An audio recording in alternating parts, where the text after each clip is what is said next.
Hey guys, what is going on? And welcome back to another episode of Career Mode. This is episode number 11, and here's what's coming up in today's episode. So we're going to jump into the first game of today's episode. It is indeed Brentford in the FA Cup third round here at Craven Cottage. You know when you sign a player from a club and then they go back home to face that former club, you want a good performance from that individual player to show exactly why you signed him. In the last episode, I asked you guys, my transfer committee, to make us a signing on a free transfer, and you guys have picked a brilliant addition to the team for next season. And I do apologise for no episodes over the past few days. If you follow me on Snapchat, you know what I've been up to. It's a really busy time of the month for me right now, and just in general, I've had a lot of things going on, including this, which I think the picture's quite self-explanatory, but essentially I was doing that all day Sunday, and I'm doing it again today as well. The things I do for my friends, #GoodGuyDocs, back at it again. But we are back today with another episode of Career Mode. I've got two big games with Fulham as we take on Brentford, and I love it when this happens in an FA Cup third round clash in a rival game, a West London derby there to kick today's episode off. Really excited for that, and our Premier League game today is away at Turf Moor against Burnley. Plus we'll be doing some more transfer business as we're still in January.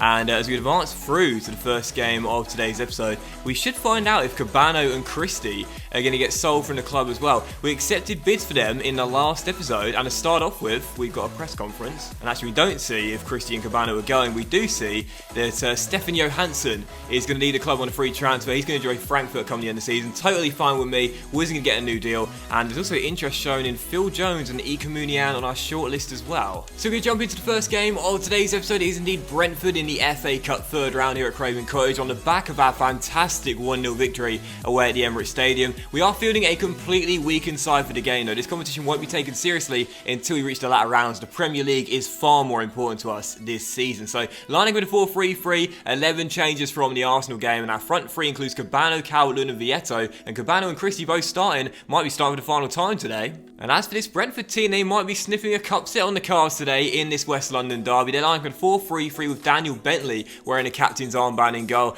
I can see this one going to a replay. I don't think this will be straightforward despite us beating a stronger team, but let's see if we can avoid the replay and get through a minimal fuss. Sluggish start to the game here, 19 minutes in, haven't really got going yet. And, you know, Brentford, to be fair, Brentford could sense a cup set here and get themselves through without needing a replay. We've not started off too well. The passing's been going astray. We yet to create build-ups, and this is what happens when we field a weakened side and there's no sort of star player out there that can pull us through. Your Mitrovic, your Kearney, your David Neres, for example, all absent from the matchday squad. Someone else needs to stand up out there. That's one problem we have with this Fulham team. You know, our first 11 is really good. It's very, very strong, and the reason why we're in such a high position in the league right now. But the bench and the reserves, that's the key concern for me. There's not much quality outside of our first team. As Cyrus Christie goes down the right-hand side, he's got Cabano arriving at the far post. Oh, and a great save by Daniel Bentley. Our first chance and a good stop. Cabano with the corner, whips it into the centre towards Calvert-Lewin, fisted away by Daniel Bentley, and Cabano should win that first, and he does. Back to Christie, another chance to cross, good delivery, Vieto! Wide of the post. Oh, Vieto. He's only on loan, of course, until the end of the season, but I don't think I'll be bringing him back permanently. Still waiting for his first goal for the club. He might not get one. This has been one scrappy game out there. Still tied at 0-0. Brentford going forward their first chance with that shot from range going over the bar by Woods. Still goalless. 4 minutes after the restart. I can see someone nicking this game late on, but I don't think there'll be more than one goal in this game. So if we get a chance, we've got to take it. An hour gone, still tied at 0-0. You guys know I can't stand those FA Cup replays, but at the moment, looks like that's the most likely outcome. Here come Brentford on the ball though, with Josh McEachran off the bench, looking for a bit of space, and he's ran into traffic there as he'll pass out from the back. And come on, Fulham, let's push the pace. That's when we play our best football. Zambo slides it through. Cabano on the ball. Lots of white shirts arriving, but Cabano takes on himself. Bentley makes the save, and Brentford will clear. Best chance of the game, couldn't take it. Chambers on the ball, runs into the referee and then into a Brentford player on the floor, but then still plays a great through ball to Calvert-Lewin, who's found a bit of space. Dominic!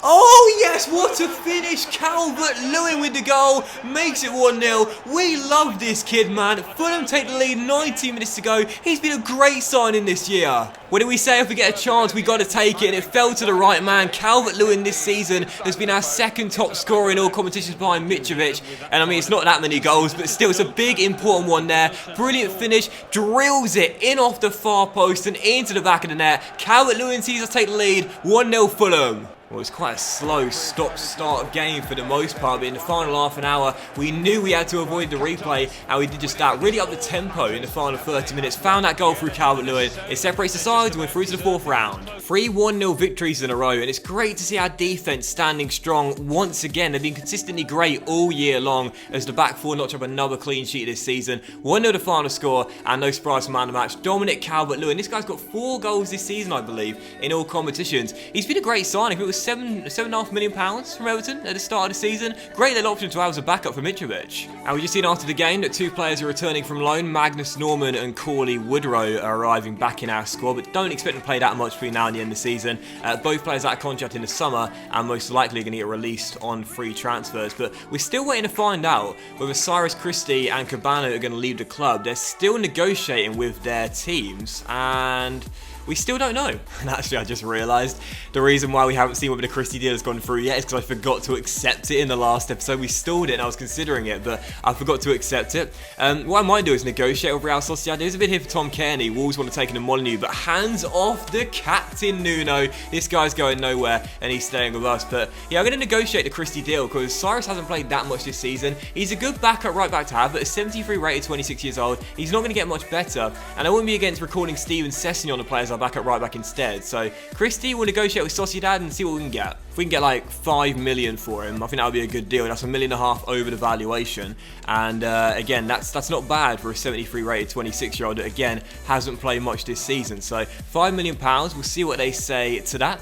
And they said that's a fair offer, so £5 million, yeah, that's a good deal. And we've just seen here that Cyrus Christie has indeed been sold to Real Sociedad for £5 million, so a good deal there. As David Nero's in training, by the way, just hit 83 for his finishing, so slowly but surely he's getting that stat up. So Christie's gone, £3.9 million goes into our budget. We still don't know about the Cabano deal yet. Are they still negotiating? Yeah, they're still negotiating with Feyenoord. Wow, long talks going on there. But also that'll mean now for our budget, we've got around what, £3 million? No, sorry, £4 million in the budget. But of course, we know that what we'll be doing is looking for pre-contracts in January. With this sort of money, we might be able to sign like one squad player, a young talent for the future, but pre-contracts are most likely going to be our best option. So what we're going to do is play the Burnley game, and then after that, going to make the sign that you guys have picked for us on a free transfer. So here we go then, it's Burnley away at Turf Moor for the second and final game of today's episode as we return to Premier League matters. Right now sitting in the top 4 with 17 games to go, so big game here and got to make sure we keep getting the 3 points in the league.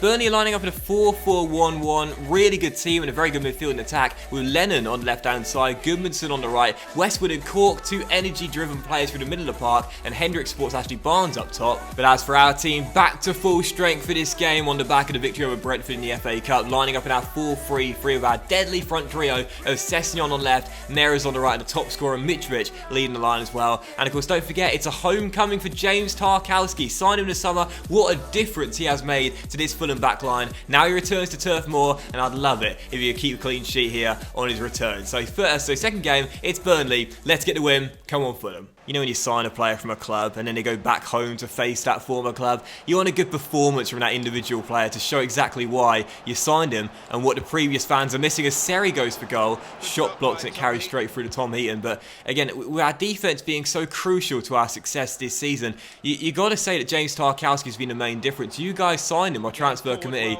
and he's barely put a foot wrong all season long. He's been fantastic. There's Aaron Lennon down the left-hand side here for Burnley. James does come across to shut him down.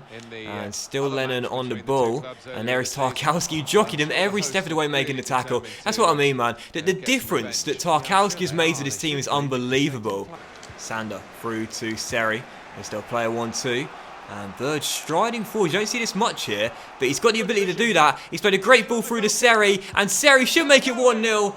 And he doesn't. Tom Heaton made the save. Now, I don't know if Mitrovic was right next to him there. I want to see that on a replay. I had my blinkers on. Only had eyes for goal. But Seri denied his first of the season by a great save by Tom Heaton. Kenny out wide towards Fossey Mensah. And Timothy will roll it through to Sander Burge. And Burge on the turning for a bit of space here. Rolls it into Kearney. Nice first touch. Goes for goal. Oh! And what a goal! Tom Cairney gets his second goal of the season and makes it Burnley 0, Fulham 1. The captain finishes from range. What a finish! Gonna need to see that on the replay there because there's a great hold-up play by Sander Burge. Rolls into Tom Cairney, gets about his feet with the first time fake shot, and look at that, arrowed into the bottom corner, out of the reach of Tom Heaton at full stretch and into the bottom corner. Tom this season has been setting them up, but not scoring many. That's now 2 goals, I believe, in his last 4 or 5 games, so now he's starting to add goals to his games as well. The captain would have finished 1-0 Fulham. I love a finish that's just placed and guided into the back of the net. When you smash them in, it's real fun, but when you can just accurately place one into a corner, that feels so great. That's a great little goal there by Cairney, as you do take the lead. We've been a better team in this game, and now we have that advantage too, and as things stand, set for 4 straight wins in a row if we can hold on to it. However, there is lots of the game to go, so let's not count our chickens just yet. Burnley with a corner, taken by Ashley Westwood. Rico comes to claim it, fisted away, but will drop to Aaron Lennon, who's beaten James Tarkowski. You don't see that very often. Lennon shot blocked, second shot comes in, ripples one into the side net in.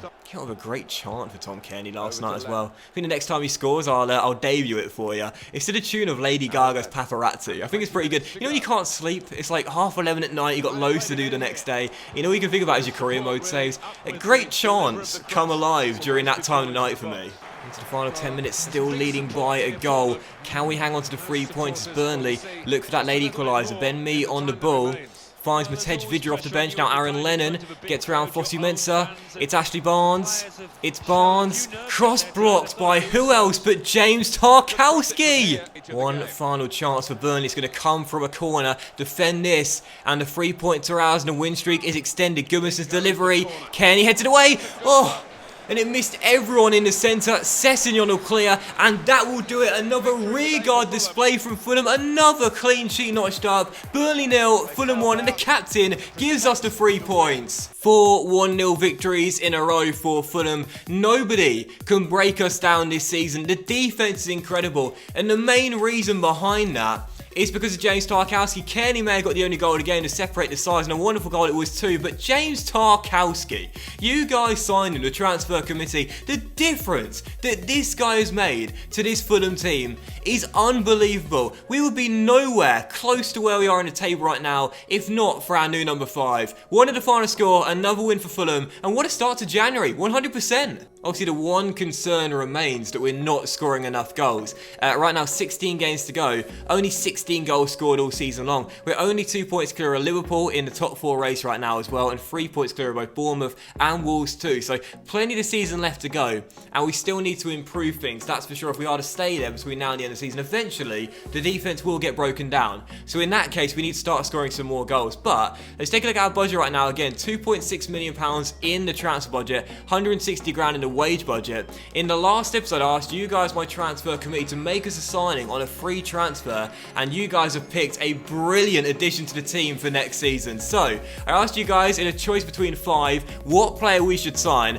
And well, you guys have voted for him, and I think you've made a great choice as well. It's been well documented this season, we're not scoring enough goals, and Mario Balotelli could well be the answer outside of Alexander Mitrovic from next season onwards. Balotelli, of course, the Italian, 4-star skills, 4-star weak foot, 6'2", and he's got some great stats as well. Physically, he's relatively quick, but he's got great strength, 86, so really hard to beat off the ball, with 81 composure, exactly what we're lacking in a real finisher right now. And again, technically as well, 85 ball control, 81 dribbling, 85 finishing, and 89 shot power, and deadly from the spot with 92 penalties. Pretty handy this season, as we already missed a couple. So, Balotelli, you guys said bring him in, and I think it'll be a great signing as well. Mario's been in England before, let's bring him back for a 3rd stint. So we've agreed on 3 components in the contract, crucial squad role, 4-year deal, no release clause, and now we're going to talk money as well. And as I always say, I hate doing the first deal because I never know exactly how much they want. Now he's definitely going to want a wage increase to come back to England, that's for sure, and come play for Fulham. I'd say 70 grand a week, 19 grand a week extra, that's totally fine in today's game. And I'd also give a £1 million